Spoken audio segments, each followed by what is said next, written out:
दोस्तों, जब बात हमारे निजी स्वार्थ की होती है, तो कोई नहीं बोलता, चाहे वो बात कितनी भी पुरानी क्यों ना हो। पर वही बात जब देश के प्रति हो, तो हम सब उसे अनदेखा और अनसुना क्यों कर देते हैं।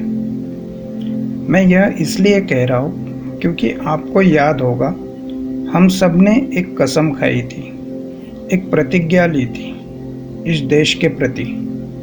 और वो प्रतिज्ञा एक बार नहीं, बल्कि हज़ारों बार ली थी, जब हम स्कूल में पढ़ते थे।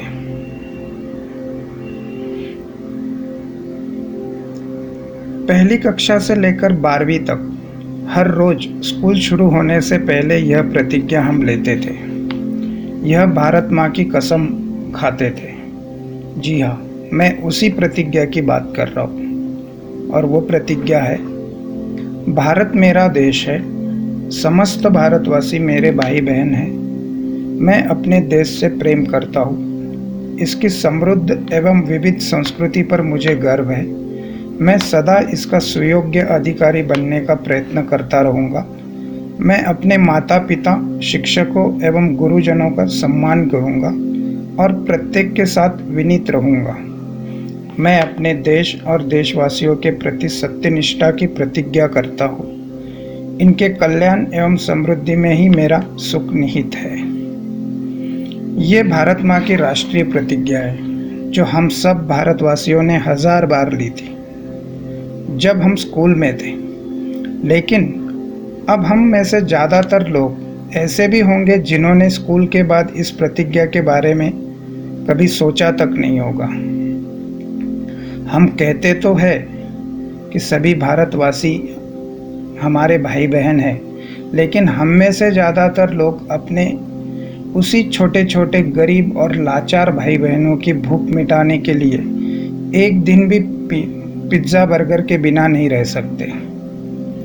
रास्ते में अगर कोई भूखा हमसे कुछ खाने के लिए मांगता है, तो उसे देने के लिए हमारे पास पैसे नहीं होते। और दूसरी तरफ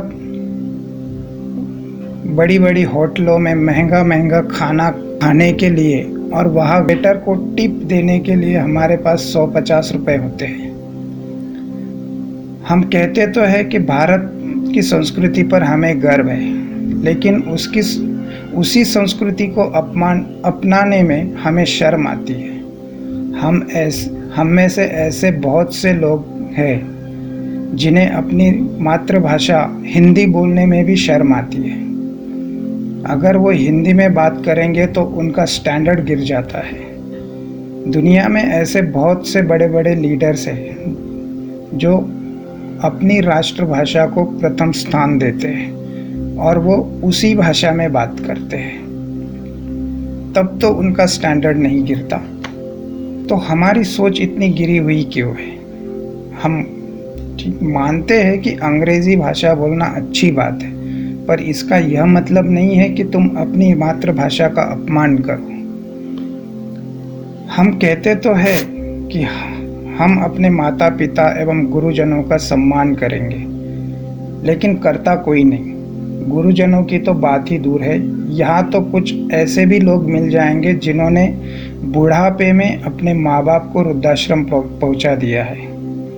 इनके घरों में कुत्ते बिल्लियों के लिए अलग अलग कमरे हैं, लेकिन माँ बाप को रखने के लिए इनके पास कमरे नहीं हैं। हज़ारों रुपए ये लोग कुत्ते और बिल्लियों पे खर्च कर देते हैं, पर माँ बाप के लिए इनके पास पैसे नहीं है।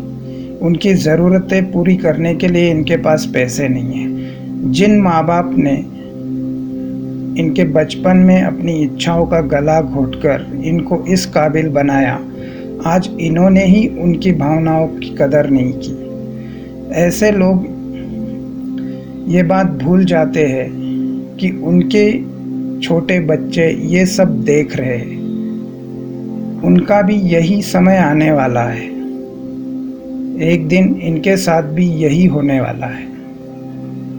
हम कहते तो है कि हम अपने देश एवं देशवासियों के प्रति निष्ठा बनाए रखेंगे, लेकिन हम वही है जो सड़क पर उस व्यक्ति को देखकर अनदेखा कर देते हैं जो दुर्घटना में घायल हुआ है।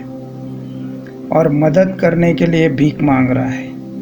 हम वही है, अगर कोई मुसीबत में है तो उसकी मदद करने के बजाय उस पर टीका टिप्पणी करते हैं। हम कहते तो है कि हम देश का भला चाहते हैं और दूसरी तरफ लगता है कि देश की जिम्मेदारी तो नेताओं की है और हम तो बस टीवी और अखबारों में समाचार सुनकर और पढ़कर उनकी आलोचना करेंगे। हम गर्व से कहते हैं कि भारत हमारी माँ है, लेकिन हम आज तक यह साबित नहीं कर पाए कि हम भारत माता के सच्चे पुत्र हैं।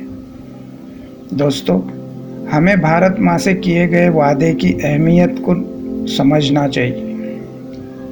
अगर हम थोड़े भी सक्षम हैं तो यह हमारी जिम्मेदारी है कि अपने मजबूर और लाचार भारतवासी भाई बहनों को सक्षम बनाएं और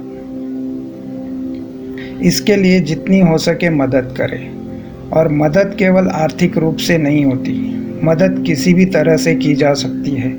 इसलिए इस बात को अपने दिमाग से निकाल दो कि मदद केवल धनवान ही कर सकता है। अगर आप किसी को सही रास्ता दिखा देते हैं तो आप उसकी बहुत बड़ी मदद कर देते हैं। दोस्तों, हम सब ने नए भारत के सपने देखे हैं, लेकिन हम अपनी निजी ज़िंदगी में इतने उलझ जाते हैं कि धीरे धीरे सपने टूटने लगते हैं। दोस्तों, इन सपनों को टूटने मत दो। देश प्रेम की चिंगारी जलाए रखो। समय आने पर यह चिंगारी अपने आप प्रचंड ज्वाला का रूप ले लेगी और हमारे देश से गरीबी, भ्रष्टाचार और आतंकवाद जैसी समस्याओं को जलाकर राख कर देगी। इस देश के लिए जितनी जिम्मेदारी नेताओं की है, उतनी जिम्मेदारी हमारी भी है और यह जिम्मेदारी केवल आलोचना करने से समाप्त नहीं होती। दोस्तों, आइए इस वादे को फिर से याद करें और उसे पूरा करने के लिए हर संभव कोशिश करें, जिसे पूरा करने के लिए हजारों बार हमने कस्में खाई थी, क्योंकि कोशिश करने वाले की कभी हार नहीं होती। धन्यवाद। जय हिंद।